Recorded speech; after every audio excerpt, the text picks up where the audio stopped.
అన్నమయ్య జిల్లా లక్కిరెడ్డిపల్లి రామాపురం గురుకులాలను welfare health officer doctor Sudhakar సందర్శించారు. సమన్వయ అధికారిని పద్మజ సూచనల మేరకు విద్యార్థులకు వ్యక్తిగత పరిశుభ్రత, యోగా, చదువుతో పాటు సీజనల్ వ్యాధులపై ముందస్తు జాగ్రత్తల గురించి ఆయన పలు సూచనలు చేశారు. గురుకులాల్లో మెనూ ప్రకారం పాలు, గుడ్లు, చికెన్తో కూడిన నాణ్యమైన పౌష్టికాహారం అందిస్తుండటం పట్ల సంతృప్తి వ్యక్తం చేశారు. విద్యార్థులకు మెరుగైన సౌకర్యాలు కల్పిస్తున్న ఇన్ఛార్జ్ ప్రిన్సిపాల్లు విజయ, చిన్నయ్యలను ఆయన అభినందించారు.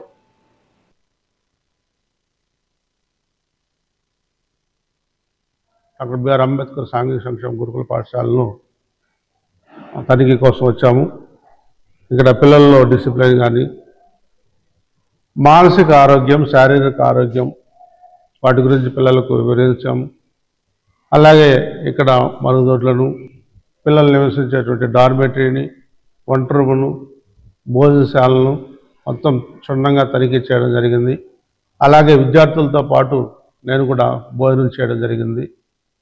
ప్రభుత్వం దృఢ నిశ్చయంతో ఏదైతే ప్రతి పిల్లవాడికి సంపూర్ణ ఆరోగ్యాన్ని అందించాలని మా మంత్రివర్యులు శ్రీ డోలా బాలవీరాంజనేయులు గారు మమ్మల్ని ప్రత్యేకంగా నియమించారు. జిల్లాకు ఒక అధికారం ఉండాలని వెల్ఫేర్ హెల్త్ ఆఫీసర్గా పెట్టి మాకు సాంఘిక సంక్షేమ గురుకులాలను ప్లస్ సాంఘిక సంక్షేమ హాస్టల్లో చదువుతున్నటువంటి విద్యార్థుల యొక్క ఆరోగ్య బాధ్యతలు కూడా మా మీదే పెట్టి మా మీద అంత బాధ్యతను పెట్టినటువంటి శ్రీ డోలా బాల వీరాంజనేయులు గారికి ధన్యవాదాలు తెలియజేసుకుంటున్నాము. ఈ విధంగా జిల్లాకు ఒక అధికారిని కేవలం విద్యార్థుల ఆరోగ్యం కోసమే ఒక అధికారిని నియమించి ఏ స్కూల్లో ఏ విద్యార్థి అనారోగ్యం బారి పడినా వెంటనే క్షణాల్లోనే సెక్రటరీ గారికి అందజేయడం కానీ, వారికి కావాల్సినటువంటి తక్షణ సహాయ చర్యలు మరి వెంటనే ప్రారంభమవుతాయి. కాబట్టి హెల్త్ మాడ్యూల్ అనేది జేఎన్బీలో పెట్టడం జరిగింది. ఏ స్కూల్లో ఎంతమంది సిక్ అవుతారు అనేది కూడా పెట్టడం జరుగుతుంది. ఏ పిల్లోడికి సీరియస్ అయినా కానీ అదే నిమిషంలో హెల్త్ మాడ్యూల్లో పెట్టడం వల్ల పక్కన ఉన్నటువంటి మెడికల్ ఆఫీసర్కు ఆ మెసేజ్ వెళ్తుంది, ఆ కమ్యూనిటీ హెల్త్ ఆఫీసర్ కూడా ఖచ్చితంగా వెళ్తుంది.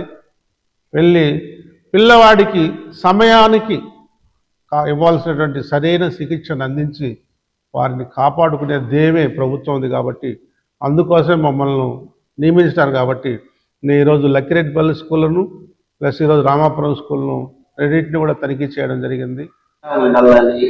పిల్లలను ఇంకా ఉన్నత స్థితికి రావాలని, ఆధునిక టెక్నాలజీ అభివృద్ధి కావాలని కోరుకుంటూ ఎక్కువగా నైపుణ్యాలు కల్పించాలని, జీవితంలో వాళ్ళు మెరుగుపరచడానికి సాంకేతిక నైపుణ్యాలను తీర్చిదిద్దుతున్నాం సార్.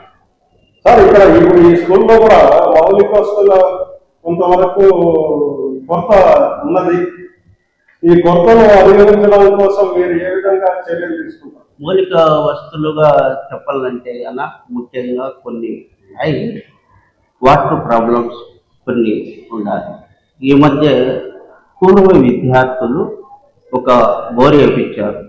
వాళ్ళు వేయించిన తర్వాత ఈ మధ్య కాలమే అది స్ట్రక్ అయిపోయింది సార్. స్ట్రక్ అయిపోయిన దానివల్ల మళ్ళీ మేము దానికి సంబంధించిన బ్యాటరీ వేసి రప్పిస్తున్నాము. కొంతవరకు నీళ్లు ఒక 3 గంటల వరకు ఊరిన తర్వాత సొంపుకు పంపించి, అంటే ట్యాంకీకి పంపించి ఆ విధంగా పిల్లలకు అందజేస్తున్నాము. మరి తర్వాత ఒక కొత్త బోర్ వేసాం సార్. ఆ బోర్లో కూడా ఇప్పుడు సఫిషియెంట్గా వస్తున్నాయి సార్ నీళ్ళు. 7 బోర్లలో 4 బోర్లు సఫిషియెంట్గా వాటర్ వస్తున్నాయి సార్. అవి ఉపయోగించుకుంటున్నాము. కాకపోతే కొత్తగా కల్పించినటువంటి డార్మెట్లో ఆ అటాచ్మెంట్ లేదు. ఈ మధ్య సొంపు తయారు చేసినాం సార్. అక్కడే కొత్త బోర్ కల్లోనే ఒక సొంపు తయారు చేసినాము. అది ఇంకా కట్టడం జరుగుతుంది. అది అయిపోయిన బట్టి డార్మెట్కి మేము సరఫరా చేస్తాం సార్. పైపుల్ని పెట్టి నీళ్ళు చేసి పిల్లలకు ఏ ఇబ్బంది లేకుండా కలగజేస్తాం.